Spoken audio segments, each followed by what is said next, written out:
Hello students, आप सभी का हमारे इस यूट्यूब चैनल में स्वागत है। स्टूडेंट्स, हम linear programming problem and its application ये पेपर हम सॉल्व कर रहे थे और lecture number basically question number 3A पे हम पहुंच चुके हैं। क्वेश्चन नंबर 3A से पहले हम question number 2A, 2B, 2C, 1A, 1B, 1C का सॉल्यूशन हम देख चुके हैं।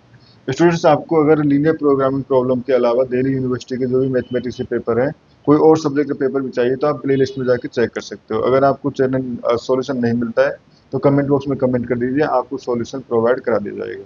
ठीक है स्टूडेंट्स, ये है हमारे पास solve the following LP problem by big M method. अब बिग एम मेथड से इसको सॉल्व करना है। ठीक है, और प्रॉब्लम है maximum z equal to 6x1 plus 4x2 subject to 2x1 plus 3x2 less than equal to 30, 3x1 plus 2x2 less than equal to 24, x1 plus x2 greater than equal to 3 and x1 x2 greater than equal to 0। अब friends इसको solve करेंगे तो solution start कैसे करेंगे। अगर आपको पहला question solve कर रहे हो तो आपको ऑब्वियसली इसके बेसिक मेथड से जाना चाहिए। और बेसिक मेथड जो है बेसिकली आपको जब मेरे लेक्चर्स देखोगे, आप इसी पे जो लीनियर प्रोग्राम प्रॉब्लम इस एप्लीकेशन पे लेक्चर्स बनाए हुए हैं, तो उसमें जो बेसिक है स्टार्टिंग से कि हर स्टेप को किस तरह से हम सॉल्व करते हैं तो वहाँ पे मिल जाएगा। जब आप सिंप्लेक्स करोगे, सिंप्लेक्स के बाद में आपको उसमें डिजनरेसी के अलावा कुछ और एग्जाम्पल मिलेंगे, बहुत सारे बेसिकली बहुत सारे एग्जाम्पल मिलेंगे जिनकी आप प्रैक्टिस कर सकते हो। ठीक है, अब इसमें हम डायरेक्टली सॉल्व करेंगे। ठीक है, तो यहाँ पे मैक्सिमम जेड है तो मैक्सिमम जेड ही रखेंगे इसको। Maximum Z equal to 6x1 plus 4x2। मैं यहाँ पे एक लाइन जरूर लिख देना। ठीक है, वो जरूरी है। After adding slack and surplus variable, surplus variable. ठीक है, तो slash and surplus variable add करेंगे तो ये हो जाएगा हमारे पास maximum Z equal to, maximum Z equal to ये हो जाएगा हमारे पास 6x1 plus 4x2 subject to ये हो जाएगा 2x1 plus 3x2 less than equal to 30 है तो प्लस s1, यहाँ पे सिलेक्ट वेरिएबल एड हुआ है, इक्वल टू 30। यहाँ पे हो जाएगा 3x1 plus 2x2 plus s2 equal to 24। ठीक है, 3x1 प्लस सॉरी यहाँ पे हो जाएगा x1 प्लस x2। अब यहाँ पे देखो सरप्लस वेरिएबल ऐड होगा। ठीक है, बट सरप्लस वेरिएबल ऐड होने के बाद हमें पता है कि यहाँ पे आइडेंटिटी मैट्रिक्स नहीं बनेगा। आइडेंटिटी मैट्रिक्स नहीं बनेगा तो सिंपलेक्स टेबल नहीं बनेगी। ठीक है, तो यहाँ पे हम एक आर्टिफिशियल वेरिएबल a1 ऐड करते हैं। ठीक है, एंड यहाँ पे लिखिए एंड एडिंग आर्टिफिशियल वेरिएबल। ठीक है, तो यहाँ से हो गए हमारे पास। अब ठीक है, ये हो गए तो यहाँ पे x1 x2 S1 S2 S3 and A1 all are greater than equal to 0। ठीक है, अब हमें सॉल्व करना है इसको, यानी फर्स्ट सिंपलेक्स टेबल बनानी है। ठीक है, तो जैसे मैंने पहले ही बताया कि आपको अगर यहाँ से प्रॉब्लम आ रही है तो आप मेरे लेक्चर्स में जाके देखिए, वहाँ हमने प्रॉपर तरीका बताया है कि आपको किस तरह से पता चलेगा सिंपलेक्स टेबल किस तरह से बनानी है। ठीक है, अब क्योंकि ये तो प्रीवियस ईयर के क्वेश्चन पेपर है तो इससे पहले हम सिलेबस ऑलरेडी पढ़ चुके हैं। अब देखो यहाँ पे हम लिखेंगे, सबका अलग अलग तरीका होता है स्टूडेंट्स। ठीक है, मैं सब कुछ लिखता हूँ C B B X B B and C B. कुछ लोग जो है कई टर्म्स को छोड़ देते हैं, जैसे बी को वो लिखना जरूरी नहीं समझते, इस बी को इसको तो लिखते हैं। ठीक है, और कुछ लोग इस बी को उधर लिखते हैं। ये सबका अपना अपना चॉइस है, जिसको यहाँ पे लिखना है वहाँ लिखे। ठीक है, alpha 1 alpha 2 alpha 3 alpha 4 alpha 5 alpha 6 and alpha 7। अब एल्फा 7 तक क्यों आया, क्योंकि टोटल वेरिएबल कितने हैं, 1 2 से 1 2 3 4 5 6, 6 है ना। तो ये 6 तक आएगा एल्फा 6 तक। ठीक है, टोटल वेरिएबल जो है वो 6 है। अब ये हो गया। अब हमारे पास जैसे हम आइडेंटिटी मैट्रिक्स, क्योंकि यहाँ से हमें पता नहीं चलेगा तो हम यहाँ पे ए लिख लीजिए आप, ए यानी कि कोफिशिएंट मैट्रिक्स, तो आप लिख लीजिए। ठीक है, तो ए हो जाएगा 2 3 1, S1 के करस्पॉन्डिंग S2 के करस्पॉन्डिंग 0, S3 के करस्पॉन्डिंग 0, A1 के करस्पॉन्डिंग 0। उसके बाद 3 2 0 1 0 0 और उसके बाद 1 1 0 0 -1 एंड 1।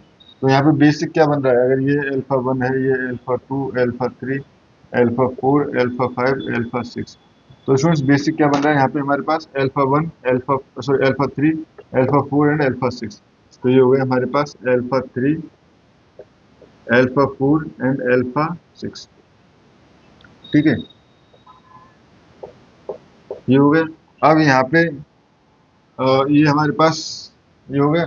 सीजे की वैल्यू लेके 6 4 6 4, x1 की करस्पॉन्डिंग 6, इसी करस्पॉन्डिंग 4, बाकी इसी करस्पॉन्डिंग 0 0 0। बट आर्टिफिशियल वेरिएबल की करस्पॉन्डिंग जो होगी वो होगी हमारे पास -m, क्योंकि बिग एम मेथड तो -m। ठीक है, ये हो गया हमारे पास।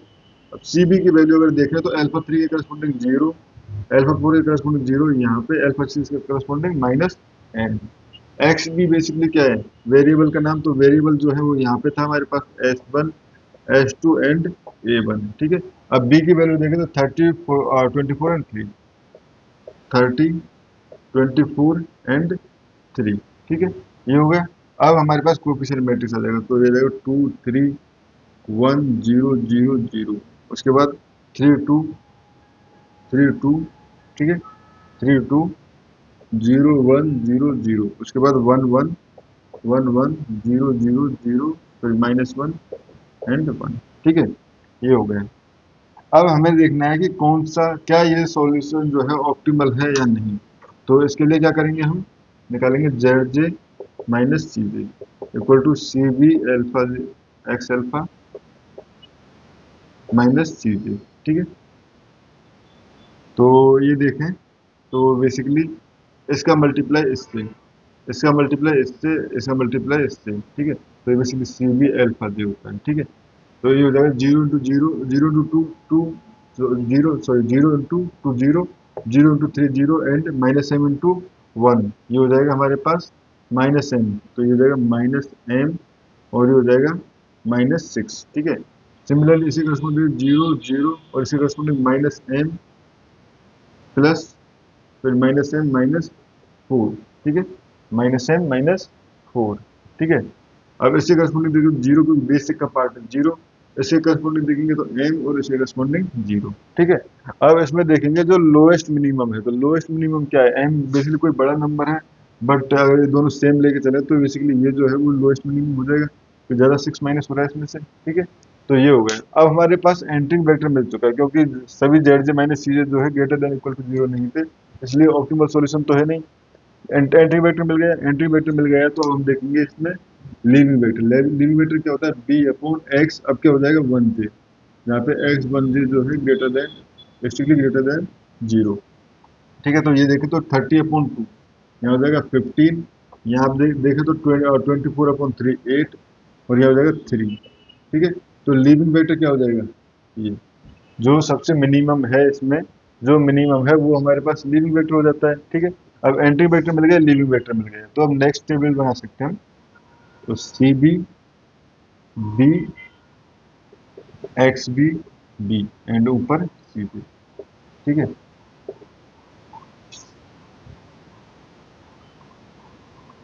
तो यहाँ पे alpha 1 alpha 2 alpha 3 alpha 4 alpha 5। अब जब एक बार अगर हमारे पास आर्टिफिशियल वेरिएबल से रिलेटेड जो वेक्टर है वो लीव कर जाता है, तो वो कभी एंटर नहीं करता। ठीक है फ्रेंड्स, वो कभी एंटर नहीं करता, इसलिए इस बार हमने अल्फा 6 को लिखा नहीं है, क्योंकि अल्फा 6 लीव कर चुका है। ठीक है, और ये हो गया हमारे पास यहाँ पे 6 4 0 0 0। ठीक है, बी में यहाँ पे अल्फा 3 पे कोई चेंज नहीं हुआ, अल्फा 4 पे कोई चेंज नहीं हुआ, इसकी जगह आया है हमारे पास अल्फा 1। ठीक है, ये हो गया। ठीक है, सी बी की अगर वैल्यू देखो तो ये 0 है, 0 इससे करस्पॉन्डिंग 6, इससे करस्पॉन्डिंग 6। ठीक है, अब वेरिएबल्स देखें तो s1 s2 और ये हो जाएगा x1। ठीक है, और ये हो गया हमारे पास। अब हमारा एम क्या है कि अगर देखें तो की एलिमेंट क्या मिलेगा, यहाँ से इस लाइन को खींच दीजिए और इसको इधर लाइन से खींचिए, तो की एलिमेंट ये है, इसको 1 बनाना। अगर ये 1 नहीं होता तो 1 बनाने के लिए हम क्या करते हैं, यहाँ से और यहाँ तक पूरी रो को उसी नंबर से डिवाइड कर देते हैं। तो अब यहाँ पे 1 है तो कुछ चेंज करने की जरूरत नहीं है। 3 ये हो जाएगा 1 1 0 0, और ये हो जाएगा हमारे पास -1। ठीक है, ये हो गया। अब अल्फा 6 को लिखने की जरूरत ही नहीं है ना, ये हो गया। इसके बाद क्या करना है हमें, अगर देखो अल्फा 1 अगर हमारे पास बेसिक का पार्ट है, तो अल्फा 3 अल्फा 4 और अल्फा 1 जो है एक आइडेंटिटी मैट्रिक्स बनाना चाहिए। तो अल्फा 3 देखो तो ये होना चाहिए 1 0 0, अल्फा 4 होना चाहिए 0 1 0, एंड अल्फा 1 होना चाहिए 0 0 1। तो अब हमारा एम क्या है, यहाँ पे 1 बनाना। तो यहाँ पे 1 बनाने के लिए हमें कुछ रो ऑपरेशंस लगाने होंगे, ठीक है। तो रो ऑपरेशन, अगर पहला रो ऑपरेशन देखें तो हम लगा सकते हैं R2। पहले हम R2 पे लगा रहे हैं, सो R1 पे लगाएंगे, ठीक है। R1 न्यू इक्वल टू हमेशा रहेगा R1 ओल्ड, ठीक है। R1 ओल्ड, और अगर मैं इसका इसमें 2 का मल्टीप्लाई करके इसमें से माइनस कर दूं, ठीक है, यानी -2 R3 न्यू, ठीक है। ओल्ड से नहीं करना, भले सेम हो, बट ये हमेशा ध्यान रखना है, सेम कई बार सेम नहीं होता है, तो हमेशा न्यू से करना है, ठीक है। ये हो गया। तो अब ये हो गया, तो हमारे पास यहाँ पे अगर देखें तो 2 का मल्टीप्लाई करके माइनस करना है, तो 30 माइनस सिक्स इक्वल टू 24, ठीक है। 2 माइनस टू, टू का मल्टीप्लाई करेंगे तो 0 हो जाएगा। 3 माइनस यहाँ पे 2 होगा, तो ये हो जाएगा 1, ठीक है। 1 एंड 0, ये 0 0, एंड यहाँ पे देखें तो 2 का मल्टीप्लाई करके माइनस करेंगे तो ये हो जाएगा हमारे पास 2, ठीक है। अब similarly R2 new, R2 new क्या कर देंगे, R2 ओल्ड, ये तो होगा ही होगा। माइनस अगर मैं 3 का मल्टीप्लाई इसमें 3 का मल्टीप्लाई करके इसको इसमें से माइनस करूँ तो हो जाएगा ना, तो 3 R3 न्यू, ठीक है। तो अब इसमें 3 का मल्टीप्लाई करूँगा तो ये 3 हो जाएगा, फिर इसमें से इसको माइनस कर दूंगा तो यहाँ पे ये 3 की वजह से ये 0 हो जाएगा, ये टर्म 0 चाहिए, ठीक है। तो ये हो जाएगा 20। अब देखो 24 माइनस 9, 24 माइनस 9, तो ये हो जाएगा 15, ठीक है। और ये 3 माइनस 3 0, 2 माइनस 3 -1, ठीक है। 0 0 और 1 एंड 0, ठीक है। एंड ये हो जाएगा हमारे पास माइनस क्या, तो ये हो जाएगा 0 × -3, तो ये 3, ठीक है। तो अब देखते हैं हम ZJ माइनस CJ, क्योंकि अब सारा काम तो हो गया, इक्वल टू हो गया CB XB माइनस CJ, ठीक है। तो यहाँ पे देखें तो ये हो जाएगा हमारे पास, क्योंकि जो भी हमारे पास बेसिक के पार्ट है उसको चेक करने की नीड ही नहीं, हमेशा 0 रहेंगे, ठीक है। अब जो चेक करने की जरूरत है अल्फा 2 एंड अल्फा 4 के करस्पॉन्डिंग, तो 0 × 0 0 × 0, ये तो कोई 0 फर्क नहीं पड़ेगा। 6 × 1 6 -4, ये पॉजिटिव यानी कि 2, ठीक है। पॉजिटिव है बट 2 है, ठीक है। तो यहाँ पे देखें तो 0 × 0 0 × 0, एंड ये हो जाएगा आपका -6, ये हो जाएगा -6, ठीक है स्टूडेंट्स। ये अगर -6 हो गया तो इसका मतलब ये हमारे पास क्या है, ऑप्टिमल सॉल्यूशन नहीं है, एक हमारे पास इसमें अभी नेगेटिव एंट्री है, ठीक है, ठीक है। तो अब इस कंडीशन में हमारे पास एंट्री वेक्टर क्या हो जाएगा, अल्फा 5 एंट्री वेक्टर हो जाएगा। अल्फा 5 जो है वो इसमें एंट्री वेक्टर हो जाएगा।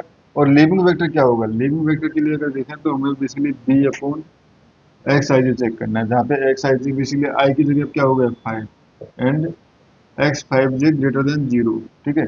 तो यहाँ पे देखें 24/2, ये हो जाएगा 12 15/5, फिर और इसको चेक करने की जरूरत नहीं है, ठीक है। तो अब हमारे पास स्मॉलेस्ट क्या है, ये स्मॉलेस्ट क्या है हमारे पास अल्फा 4, तो अल्फा 4 अब लीव करेगा, और ठीक है, अल्फा 4 लीव करेगा और अल्फा 5 एंटर करेगा, ठीक है। तो मैं इसमें से इसको रिमूव कर देता हूँ एंट्रीज को।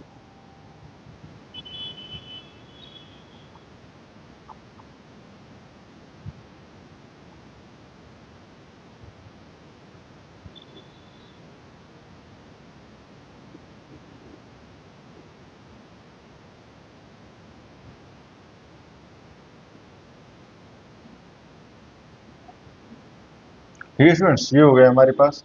और साथ में अल्फा 6 भी इसमें शामिल नहीं था ना, ठीक है। ये हो गया, और ये भी रिमूव करना है, ये रिजल्ट तो दोबारा से निकालने हैं हमें, ठीक है। यानी कि हम फिर से सिंपलेक्स टेबल बना रहे हैं, थर्ड सिंपलेक्स टेबल। अगर आप देखें तो बेसिकली अब हमारा एम क्या है, यहाँ पे देखो पहले तो अल्फा 3, तो अल्फा 3 ही रहेगा, ठीक है। अल्फा 4 की जगह आ जाएगा अल्फा 5, और ये हो जाएगा हमारे पास X1, ठीक है। ये हो गया। अब यहाँ पे आ जाएगा हमारे पास, यहाँ पे पहले CB की वैल्यू देख लेते हैं, 0 0 और इसके करस्पॉन्डिंग 6 है, ठीक है। ये हो गया। XB basically S1 S3, and ये हो जाएगा हमारे पास कितना कितना हो जाएगा, वो ये हो जाएगा एक्स, ये कहीं, ये हमारे पास अल्फा वन है, ये एक्स वन है, ठीक है, ये हो गया।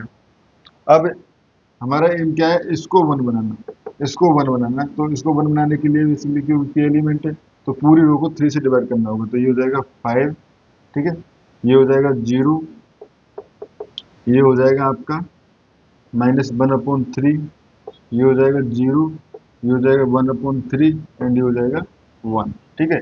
अब याद रखना अल्फा 3 अल्फा 5 और अल्फा 1 जो है वो बेसिक के पार्ट है। तो अल्फा 3 1 0 0 होगा, अल्फा 5 0 1 0 होगा, अल्फा 1 0 0 1 होगा, ठीक है। तो बेसिकली एम क्या है हमारा, यहाँ पे 0 बनाना और यहाँ पे 0 बनाना, यानी यहाँ 0 बनाना, यहाँ 0 बनाना। तो यहाँ 0 बनाने के लिए हम अगर रो ऑपरेशन लगाएं, ठीक है, तो basically R1 old, so R1 new equal to हमेशा रहेगा R1 ओल्ड, ठीक है। उसके बाद हम देखना है प्लस करना है या माइनस करना है।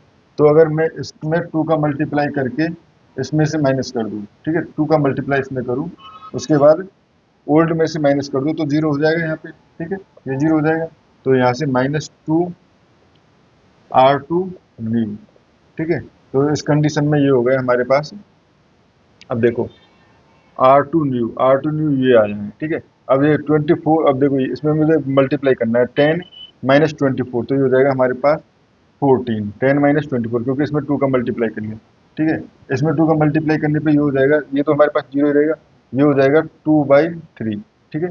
अब ये हमें माइनस करना है इसमें से, ठीक है, इसमें से माइनस करना है। तो 1 - 2/3, तो ये प्लस का हो जाएगा हमारे पास, सॉरी 1 + 2/3, ठीक है, माइनस करने पे ये हो जाएगा, ठीक है। तो ये हो जाएगा हमारे पास 4/3, ठीक है। उसके बाद इसमें फिर से देखो, इसमें हमें फिर से क्या करना है, 2 का मल्टीप्लाई तो 0 ही रहेगा, ये इस पर कोई फर्क नहीं पड़ेगा। इसमें 2 का मल्टीप्लाई करेंगे तो ये हो जाएगा 2/3, 0 - 2/3 -2/3, और ये हो जाएगा हमारे पास 0, ठीक है स्टूडेंट, ये हो गया। उसके बाद फिर से रो ऑपरेशन लगाना है, वो क्या लगाएंगे हम, R1 sorry R3 old equal to R3 old equal to R3 new, फिर R3 न्यू इक्वल टू, हमेशा ये रहेगा R3 new equal to R old minus, minus से प्लस करना है, वो डिपेंड करेगा इस पे। तो ये माइनस का साइन है तो यहाँ पे प्लस करना पड़ेगा, प्लस अगर R1 न्यू, तो यहाँ पे 1 है तो दोनों को ऐड करेंगे तो 0 हो जाएगा ना। तो बेसिकली इन दोनों को ऐड करना है। अब अगर मैं ऐड करने चालू करूँ तो ये हो जाएगा हमारे पास 5 + 3 इक्वल टू 5 + 3 इक्वल टू 8, ठीक है। 0 + 1 इक्वल टू 1 -1/3 + 1, तो ये हो जाएगा हमारे पास 2/3, ठीक है। 0 एंड ये हो जाएगा अगर देखो 1/3 + 0, 1/3 एंड 1 एंड -1 जो है 0 हो जाएगा, ठीक है स्टूडेंट्स। अब फिर से चेक करते हैं इस पे ZJ - CJ, तो ये चेक करेंगे तो यहाँ पे हो जाएगा हमारे पास इस बेसिक के अकॉर्डिंग तो 0 ही रहेगा। इसके अकॉर्डिंग देखें तो ये हो जाएगा हमारे पास 0 0, और यहाँ से हो जाएगा हमारे पास 0 0 0, ये हो जाएगा 12/3, बेसिकली 4 पॉजिटिव, ठीक है, पॉजिटिव। इसके करस्पॉन्डिंग देखें तो 0 0 और इसके करस्पॉन्डिंग भी पॉजिटिव, ठीक है। तो अब यहाँ पे since all ZJ - CJ are greater than 0, since all ZJ - CJ greater than equal to 0 implies optimal simplex table, ठीक है, implies optimal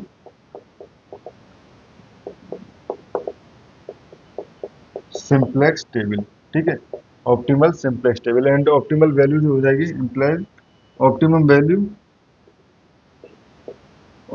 value is x1 equal to 8 and x2 equal to 0। भले यहाँ पे ये आपके ऊपर है x1 इक्वल टू आप लिखना चाहते हो या नहीं, ठीक है, ये आपके ऊपर है, ठीक है स्टूडेंट्स, ये हो जाएगा हमारे पास, ठीक है। अब जब ये हमारे पास इसका सॉल्यूशन आ गया तो अब ऑप्टिमम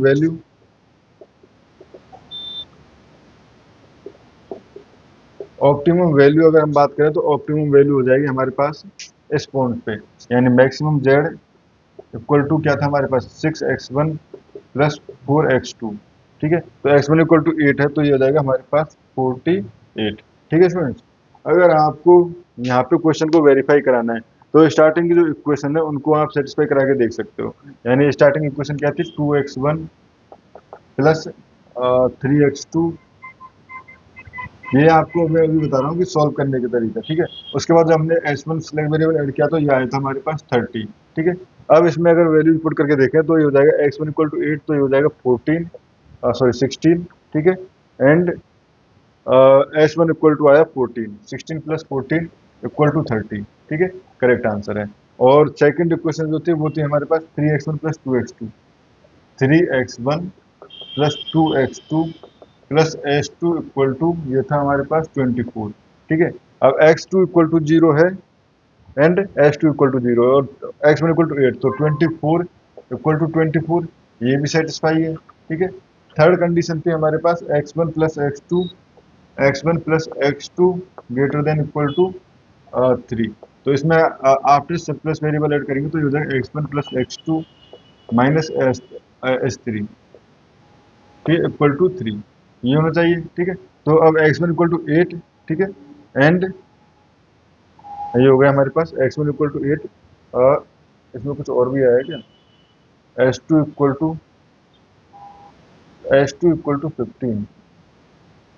यहाँ पे कुछ गड़बड़ है शायद, ठीक है। S1 इक्वल टू 14 आ गया, S2 इक्वल टू 15 आया है, S2 इक्वल टू स्टूडेंट्स यहाँ पे 15 आया है। सॉरी मैंने यहाँ से देख लिया था, S2 इक्वल टू 15 नहीं, S3 इक्वल टू 5 आया है, ठीक है। S2 इक्वल टू 0 ही था, S3 इक्वल टू 5 आया है, S3 इक्वल टू 5 आया। तो अब देखें तो 8 प्लस 0 माइनस 5 इक्वल टू 3, ये करेक्ट है।